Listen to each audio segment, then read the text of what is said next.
Hello everyone, next topic discuss करते हैं to और मोर स्फेयर का। इसमें हम दो से ज़्यादा स्फेयर की बात करेंगे, दो या दो से ज़्यादा स्फेयर की। और इसमें सबसे पहला कंसेप्ट हम डिस्कस कर रहे हैं angle of intersection of two sphere, कि इंटरसेक्शन का एंगल कौन सा होता है हमारे पास। तो डेफिनेशन है, the angle of intersection of two sphere is the angle between their tangent plane at their point of intersection.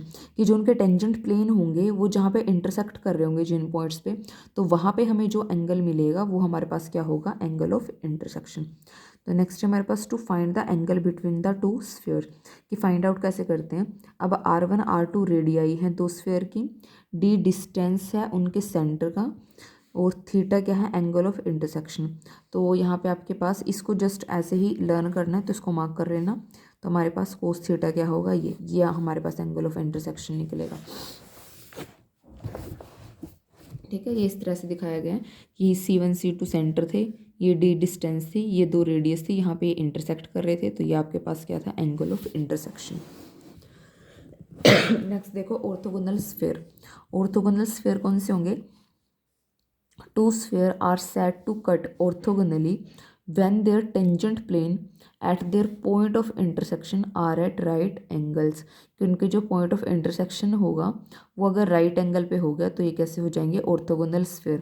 अगर right angle पे हुआ तो थीटा क्या हो जाएगा, 90 हो जाएगा। तो कोस 90 क्या हो जाएगा, 0। ऊपर वाले फॉर्मूले में यहाँ वैल्यू रख दो, कोस 90 0, 2R1 R2 इधर जाके 0, तो R1 plus R2 square minus D square किसके इक्वल बचा, 0 के। तो यहाँ से आपके पास क्या आएगा, R1 square plus R2 square equal to D square. यानी कि इस केस में रेडियस के स्केयर का सम किसके इक्वल जाएगा, सेंटर का जो डिफरेंस आ रहा है ना उसके स्केयर के। ठीक है, नेक्स्ट है कंडीशन ऑफ ऑर्थोगोनैलिटी। तो कंडीशन क्या है, ये दो आपके पास स्फेयर गिवन है, ये ऑर्थोगोनली कब कट करेंगे,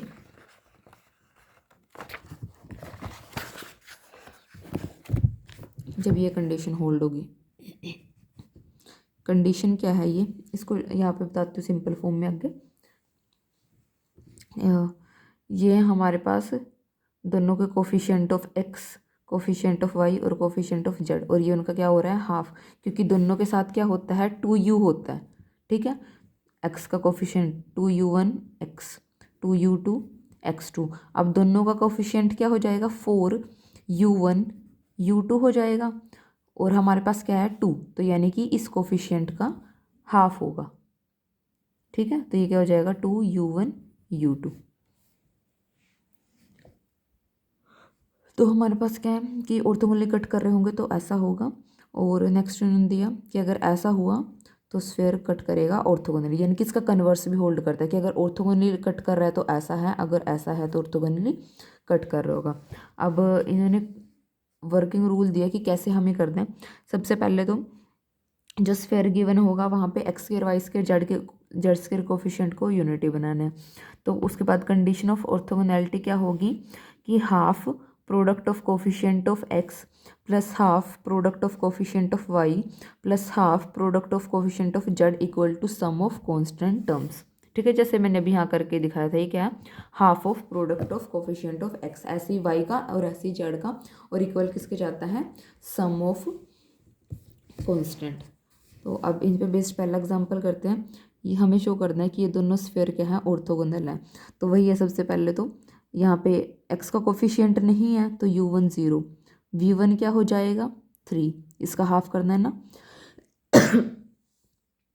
z1 सॉरी w1 1, d1 8, ऐसे यहाँ से u2 3, v2 4, w2 2 और d2 20। ठीक है, ध्यान रखना कि यू वी डब्ल्यू वालों का हाफ होगा, कांस्टेंट का हाफ नहीं होगा। कभी इस चीज़ को रेगुलर चलाते चलाते यही ना कर दो कि इधर भी हाफ, कि सबका हाफ हो रहा है तो इनका भी हाफ। कांस्टेंट टर्म का हाफ नहीं होगा, सिर्फ एक्स वाई जेड के कोफिशिएंट का हाफ होता है।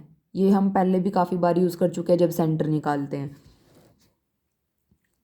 तो अब हमारे पास क्या था, 2u1 u2 v1 v2 2w1 w2, ये कर दिया, कितना बचा 28।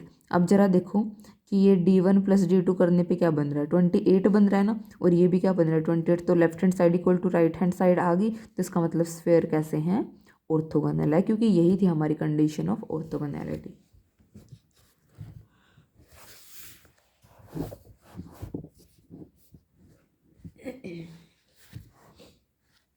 नेक्स्ट देखो, find the equation of sphere which touch the plane this at point this cut orthogonally the sphere this. ठीक है, तो क्या बताया कि equation of sphere find out करो जो इस प्लेन को टच कर रहा है इस पी पॉइंट पे और इस स्फीयर को ऑर्थोगोनली कट कर रहा है। ठीक है, तीन चीज़ें दी गई हैं, एक प्लेन को टच कर रहा है, जिस प्लेन को टच कर रहा है वो पॉइंट ऑफ कांटेक्ट भी दे दिया कि इस पॉइंट पे कर रहा है, और एक स्फीयर दे दिया जिसको वो ऑर्थोगोनली कट कर रहा है। ठीक है, तो इक्वेशन ऑफ प्लेन लिख ली, इक्वेशन ऑफ स्फीयर लिख ली।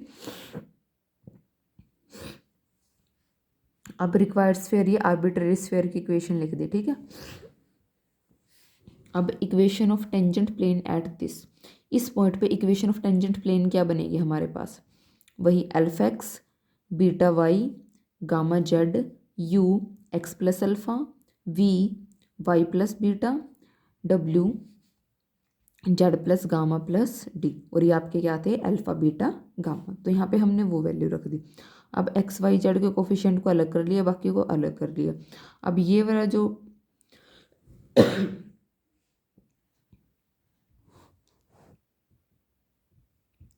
अब यहाँ से आपके पास क्या आएगा कि ये वाला जो पॉइंट है, यहाँ पे क्या गिवन है हमें कि ये जो वाला जो है प्लेन आ गया था हमारे पास। ठीक है, जिस पे टेंजेंट था इस वाली इक्वेशन से।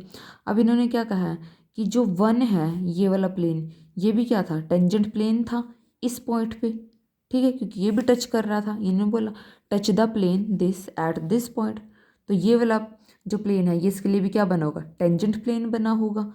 तो यानी कि ये 1 और 4 सेम प्लेन को रिप्रेजेंट कर रही हैं क्योंकि सेम पॉइंट पे टेंजेंट प्लेन बन रहा है। तो यानी कि ये दोनों 1 और 4 सेम टेंजेंट प्लेन को रिप्रेजेंट कर रही हैं। तो अगर ऐसा है तो हम इनके कोफिशिएंट को कंपेयर कर सकते हैं, इसके और इसके 4 वाली के, 1 और 4 वाली के। तब इनके कोफिशिएंट को कंपेयर कर दो। यहाँ पे एक्स का कोफिशिएंट क्या है 1 प्लस यू, और यहाँ पे क्या है 3, तो रेशियो फॉर्म में लिख लिया।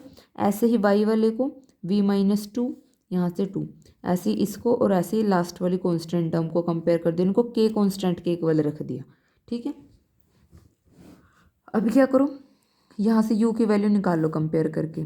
यहाँ पे 3 प्रोडक्ट में जाएगा और ये क्या बनेगा हमारे पास इस तरह से u+1 बाई में 3 इक्वल टू के गिवन है ना, तो u क्या बनेगा 3k-1। ऐसे ही यहाँ से कंपेयर करके v की वैल्यू, देन ऐसे ही w की, और फिर ऐसे ही फोर्थ वाले को कंपेयर कर दिया।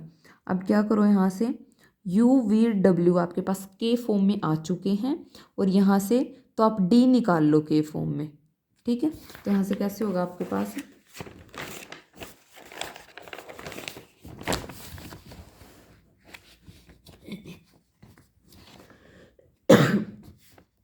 यहाँ से d निकाल लो, d क्या बनेगा 2k minus u plus 2v minus k w। ठीक है, अब यहाँ से देखो 2k as it is, u की वैल्यू है k की फॉर्म में, यहाँ पे क्या बनेगा 3k-1 प्लस 2, v क्या था 2k प्लस 2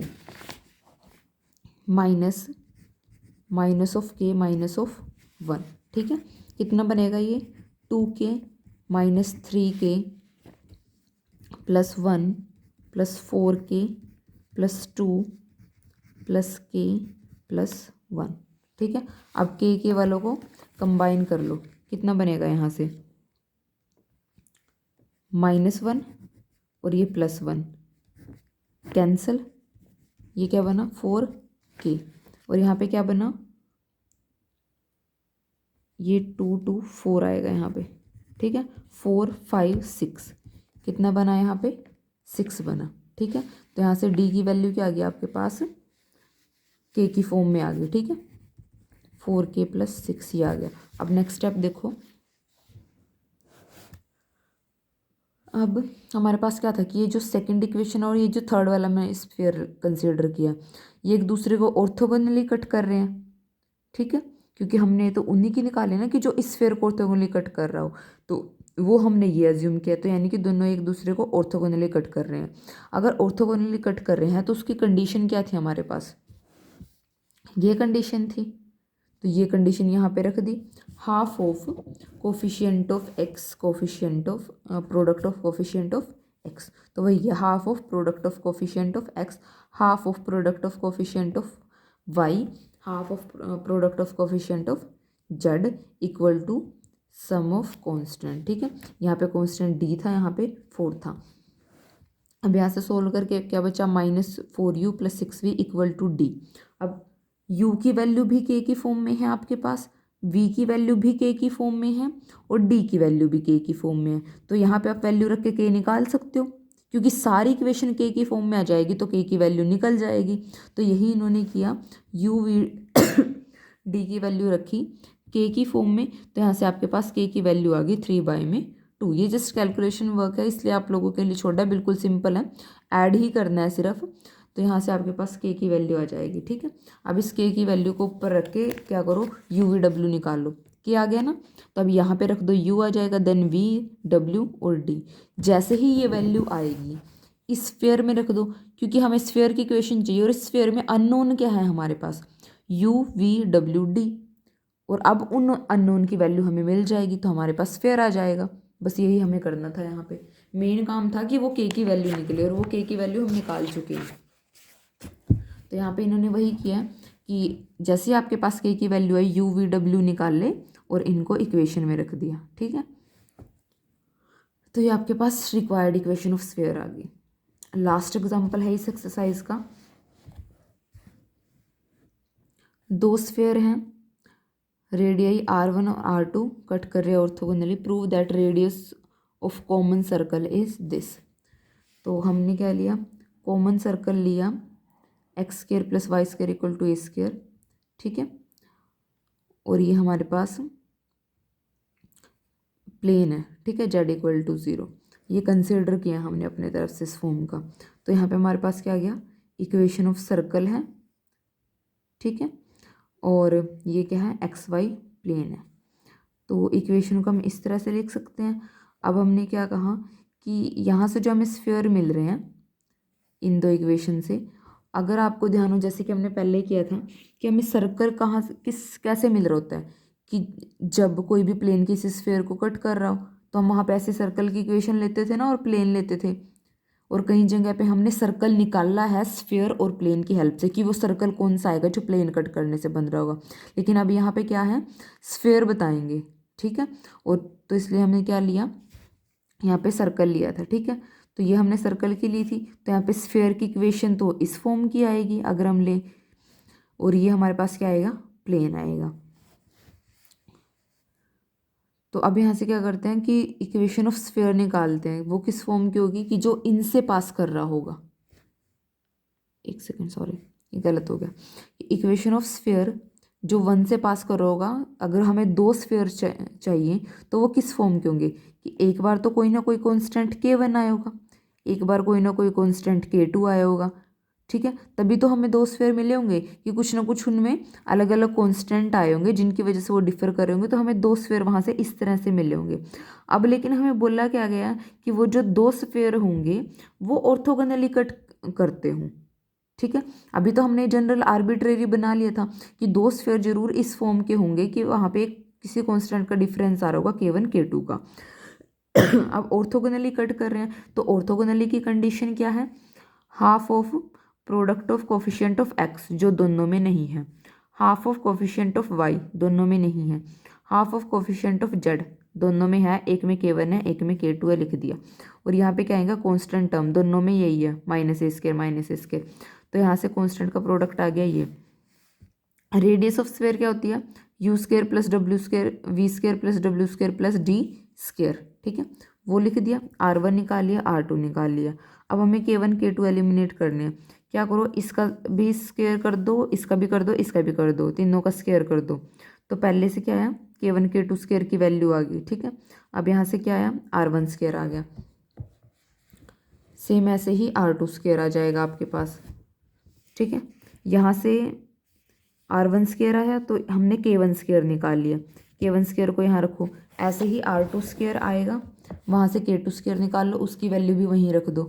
ठीक है, दोनों की वैल्यू रखी, कहाँ पे रखनी है, इस इक्वेशन में, k1 k2 स्क्वायर वाली में। तो यहाँ से आपके पास r1² r2² में कंडीशन आ जाएगी, तो यहाँ से a² की वैल्यू निकाल लो। तो रेडियस ऑफ कॉमन सर्कल क्या बनेगी, ये बनेगी, ठीक है। तो कॉमन सर्कल हम यही लेके चले थे ना, x² + y² = a², कि कॉमन सर्कल ये बनेगा जब वो आपस में ऑर्थोगोनली, दो स्फीयर जब ऑर्थोगोनली कट कर रहे होंगे तो ये हमें कॉमन सर्कल मिल रहा था कट करने पे, ठीक है। और इसकी रेडियस क्या थी, a, और हमें पूछा क्या गया था, radius of common circle is this, ठीक है। तो यानी कि हमें इस a² की वैल्यू निकालनी थी, सॉरी a की, क्योंकि ये तो r² होता है ना यहाँ पे, तो r की वैल्यू निकालनी थी। तो a² की वैल्यू आई है ये, तो a क्या हो जाएगा इसका √, ठीक है। यहाँ से a क्या हो जाएगा √r1² r2² बाय में, सॉरी r1² + r2², ठीक है। तो ऊपर वाले में तो स्क्वायर से √, कैंसिल होके बाहर आ जाएगा, नीचे वाले पे √, आ जाएगा, ठीक है।